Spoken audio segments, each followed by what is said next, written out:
ক্যাসপিয়ানের রহস্যময় হাসির আড়ালে যে এক বড় কোনো বিপদ লুকিয়ে আছে তা জায়ন মুহূর্তেই বুঝতে পারল।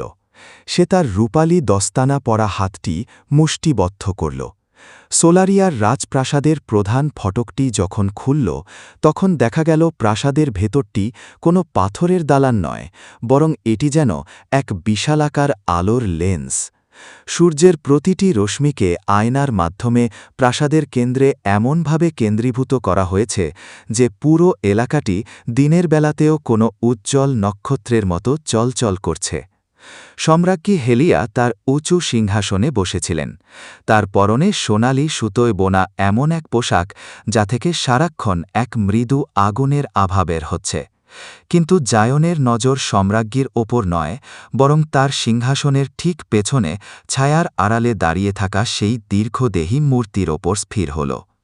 সেখান থেকে বেরিয়ে এলো এক ব্যক্তি, যার চেহারা দেখে জায়নের রক্ত হিম হয়ে গেল। লোকটির অর্ধেক মুখ যান্ত্রিক রূপালী ধাতুতে ঢাকা, আর অন্য অর্ধেক মুখটি অদ্ভুতভাবে ম্লান। তার হাতে একটি বিশাল আকার দণ্ড, যার মাথায় একটি কালো স্ফটিক বসানো। আরকান! জায়ন চিৎকার করে উঠল, তুমি এখানে কিভাবে? তোমাকে তো জেনোয়ার সেই অতল গহ্বরে বন্দী করা হয়েছিল। আরকান এক পৈশাচিক হাসি হাসল।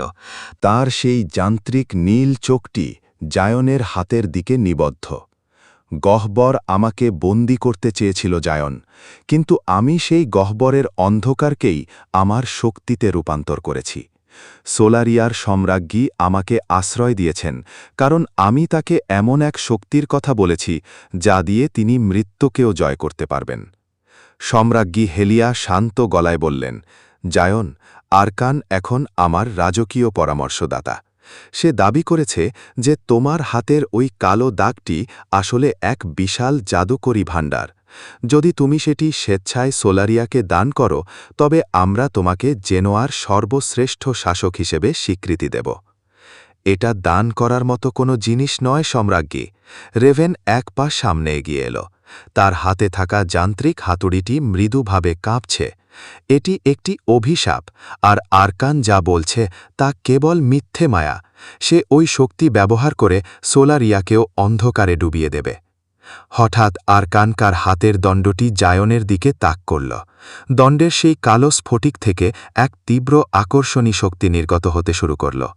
জায়ন অনুভব করল তার হাতের সেই কালো দাগটি আগুনের মতো গরম হয়ে উঠছে। তার দস্তানা চিরে কালো ধোঁয়াগুলো যেন আরকানের স্ফটিকের দিকে টেনে নিয়ে যাচ্ছে। না! যন্ত্রণায় হাঁটু গেড়ে মাটিতে পড়ে গেল। সে অনুভব করল তার ভেতরের সবটুকু শক্তি নিঃশেষ হয়ে যাচ্ছে। ঠিক সেই মুহূর্তে ক্যাসপিয়ান এক অদ্ভুত কাণ্ড ঘটাল। সে তার পকেট থেকে একটি ছোট গোলক ছুঁড়ে দিল জায়েন আর আরকানের মাঝখানে। গোলকটি ফেটে গিয়ে এক বিশাল ধোঁয়ার প্রাচীর তৈরি করল, যা আরকানের আকর্ষণী শক্তিকে বিচ্ছিন্ন করে দিল। এখনই পালাও! ক্যাসপিয়ান চিৎকার করে উঠল। আরকান সম্রাটজিকে জাদুকরী মন্ত্র দিয়ে বশ করে ফেলেছে। প্রাসাদের নিচে এক গোপন যান্ত্রিক গোলকধাঁধা আছে। রেভেন, তুমি জানো ওটা কোথায়? ওখানে না পৌঁছালে তোমরা কেউ বাঁচবে না। আরকান রাগে গর্জে উঠল। সে তার দণ্ড দিয়ে ধোঁয়ার প্রাচীরটি উড়িয়ে দিতেই দেখা গেল জায়েনরা সেখান থেকে উধাও। তারা এখন প্রাসাদের মাটির নিচের সেই অন্ধকার আর পিচ্ছিল গোলকধাঁধার মুখে দাঁড়িয়ে। রেভেন তার হাতের টর্চটি জ্বলাল। জায়েন, তোমার হাত কি ঠিক আছে? জায়েন দেখল তার হাতের কালো দাগটি এখন হাতের কনুই পর্যন্ত ছড়িয়ে পড়েছে। তার চোখ দুটি এখন আর সাধারণ বাদামি নেই, সেখানে এক অদ্ভুত বেগুনি আভা দেখা দিচ্ছে। আমার কাছে সময় খুব কম রেভেন, জায়েন হাঁপাতে হাঁপাতে বলল। আরকান এখানে শুধু শক্তির জন্য আসেনি। সে এই গোলকধাঁধার ভেতরে লুকানো সোলার কোর বা সূর্যের হৃৎপিণ্ডটি ধ্বংস করতে চায়। আমাদের ওটা রক্ষা করতেই হবে।